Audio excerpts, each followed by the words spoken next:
cróton é uma planta arbustiva, famosa pela coloração de suas folhagens, que normalmente variam entre tons de vermelho, laranja, amarelo.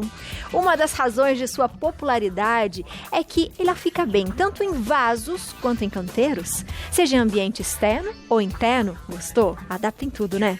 Pelo jeito. Para mostrar pra gente como cultivar o cróton em casa, eu recebo aqui na nossa casa a paisagista Ana Maceu. Aninha, seja bem-vinda. Estamos combinadíssimas hoje, pois não é? Que nem combinamos, Nem hein? combinamos, Nem isso. foi combinado. Adorei, estamos combinadinhas. Seja bem-vinda. E bonitas, porque essa não cor é muito bonita. Também né? acho, viu, gente?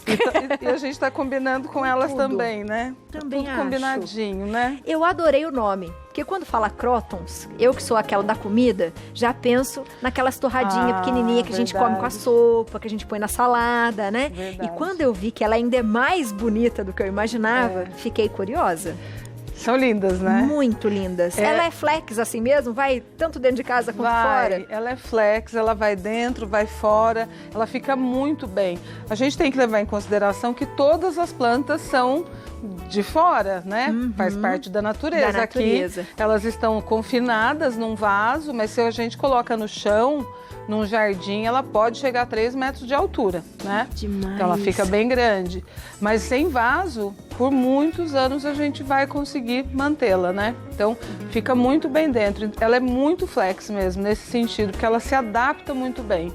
Ela só precisa tomar um cuidado de não estar muito distante de um ponto de luz, né? Então, se eu estiver muito longe, elas vão ficar com a cor um pouco mais escuras. E quanto mais próximas da luz, quanto mais claridade, mais claras elas ficam. É isso que muda, que interfere na cor? Isso também interfere na cor, né? Então, quanto mais a luz, isso acontece com várias plantas, elas mudam conforme a insolação. Então, isso é muito comum. Então, ela vai ter um tom um pouco mais escuro, quanto mais a sombra ela estiver. E é aquela coisa, né? A gente falou que ela pode ficar tanto dentro de casa quanto fora. Mas se eu mudei, por exemplo, deixei para uma área externa que pega bastante sol, tem que tomar cuidado porque eu tenho que fazer essa migração aos poucos, né? Isso, é super importante. Bom que você é iniciada na jardinagem. Eu fico ligada nas coisas que ela fala para tentar melhorar lá em casa. Nada, menina, você tem um caminho muito legal.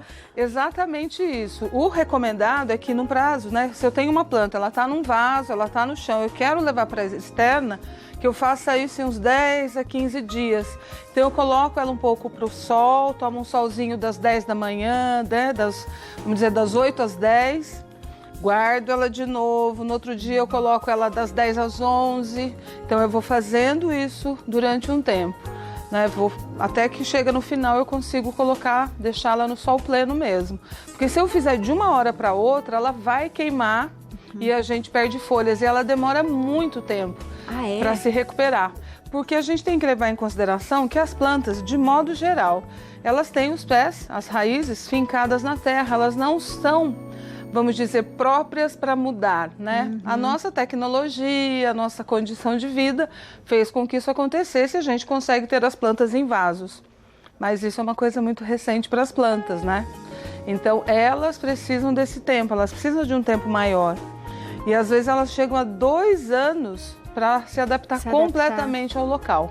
Nossa. Então, ela ocorre uma involução, né? E depois ela começa. Então, até quando a gente faz um jardim, a gente monta, as plantas demoram um período até que elas fiquem readaptadas, né? E é necessário a gente ter essa paciência e entender mesmo, exatamente, né? É como a gente quando muda de casa. Isso, até perfeito. A gente se adequar, né? E lembrar onde você está guardando as coisas, onde você vai demorar um tempinho. Perfeito. A gente já tem pergunta e depois eu quero que você fale dos tipos pra gente. Boa tarde, Abi, a da Ana Maria de São Paulo. O programa está maravilhoso. Você faz toda a diferença nas nossas tardes. Ah, que linda você. Tenho vários crótons, mas as folhas estão sempre caindo. E eu não sei a razão. O que devo fazer para recuperar? Na foto está uma delas. Será que é o lugar onde eu coloquei? E aí, Aninha? Olha, não necessariamente, tá, Ana Maria? Não necessariamente. O que pode acontecer? Essa planta, ela é muito... vamos dizer, ela é muito vistosa. Então, ela solta muita folha. Então, é que nem cabelo. Eu vou sempre estar soltando também folha. Então, isso é normal, tá dentro de uma normalidade. Às vezes, né, se você fala, nossa, tá caindo muito também, é que nem o cabelo, caiu demais, a gente tem que ficar atento. Pode ser causado também por falta de, por excesso de água, pode acontecer. Porque pode vir a ter algum tipo de apodrecimento, tá? Mas normalmente é normal, ele perde mesmo. Hoje aqui, para mudar, para colocar nos cachepôs, a gente perdeu umas folhinhas, porque faz parte desse processo, né? E existem tipos? Porque eu tô vendo elas bem diferentes. E elas assim. são muito diferentes. Eu não vou entrar muito no mérito dos nomes, tá? Porque todo mundo aqui é Croton. Tudo que veio hoje é Croton. É Croton. Tá. Mas, por exemplo, o que muda? Esse daqui, ele tem a folha totalmente recurvada. Esses daqui já são aqueles que têm a folha larga, com nervuras aparentes. Então, esse daqui já está mais clarinho, né? E você vê que aqui, olha, na mesma planta, olha a quantidade de cores, né? Os tons mesmo que a gente tem, né? São muito variados. Eu posso andar um pouquinho por aqui? Por favor. Olha, esse daqui já vem como se fosse um chapisco, né? Parece que um artista jogou tinta e ela é bebê. E ela é um bebê. Tá. Essa daqui é um bebezinho. Essas 4 aqui são bebês. Ai, que coisinha mais linda. É muito mesmo, parece que ela pingou. Foi pingado, né? Parece um dedo de artista, né? Que fez... salpicou. Nossa, e o artista é aquele lá, né? Ele melhor sabe o que está fazendo. De todos. Exatamente. E essas daqui? Mesma coisa, ó, as nervuras delas. Aqui, olha que legal. Essa daqui já está mostrando a haste floral, né? Que deu flor, possivelmente sementes. Mas o melhor modo de fazer mudas novas, por essa planta ser uma planta arbustiva, né? De até 3 metros de altura, é através dos próprios galhos que a gente faz as melhores mudas dela. Então, no caso, aquelas ali foram feitas desse modo também. Por semente, realmente demora mais. Demora mais, então vai pelo galho mesmo. Vai pelo galinho, que é a estaca. Lembra quando a gente veio falar sobre as roseiras?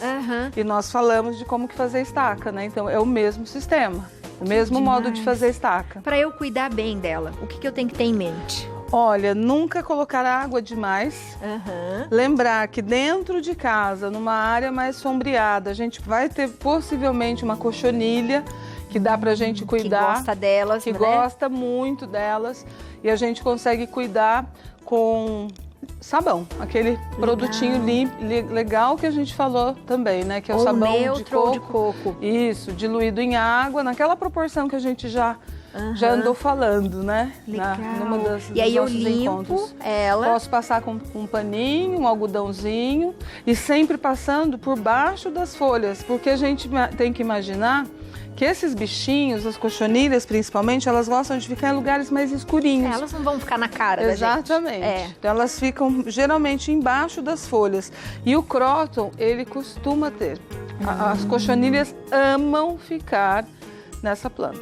E depois que a gente passou o sabão nela, aí tem que limpar ou não? Não, pode deixar. Se for uma planta de interna, não precisa se preocupar. Quando é uma planta mais externa, aí por conta do sol é importante não fazer. Queimar, né? Isso, é importante. E aqui a gente também tem, que também tem achei aqui, olha lindas. só essas cores, né? Tá muito bonito, né? Então você vê que esse daqui já é mais largo, ele tem um desenho, né? Nossa, olha tá como muito bonito. Ele forma um desenho, né? E é muito interessante. E você sabe que a primeira vez eu me apaixonei pelo Croton, e o Croton foi uma das plantas que fez com que eu me tornasse agrônoma. Porque eu me apaixonei por eles, porque em Taubaté, ao lado da igreja Santa Terezinha, tinha uma coleção de Crotons ali, quando eu era criancinha. Minha mãe levava a gente lá e eu ficava encantada pelas cores. E aí eu falei, nossa, preciso aprender sobre isso. Aí eu aprendi um pouquinho. Que demais isso! Então, lembrando que a gente tem que fazer tudo isso, ela é flex, mas a gente tem que saber cuidar. Exatamente. Substrato. Substrato, aquele de composto orgânico, resultado da compostagem. Boa. Do minhocário. Aquele resultado também de todos os resíduos que a gente tem na cozinha, né? Então isso a gente pode colocar cada 2 meses, a gente vai colocando esse material e é excelente. No mínimo a cada 2 meses a gente vai repondo. A gente pode colocar também a torta de mamona, farinha de osso. Então assim, a gente pode chegar na loja, né? Na loja que tiver, né? Na nossa cidade, e pedir o que eu tenho de composto, o melhor composto. Às vezes é esterco de galinha, às vezes é esterco bovino.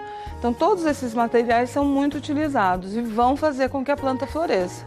se ela estiver realmente no lugar certo, a rega estiver bem, então a gente vai ter uma planta saudável, né? Que demais, adorei, minha gente. Você gostou? É de se apaixonar mesmo, elas são lindas. É de se apaixonar. Lindas demais. Então aproveita, qualquer dúvida, pergunta pra Aninha.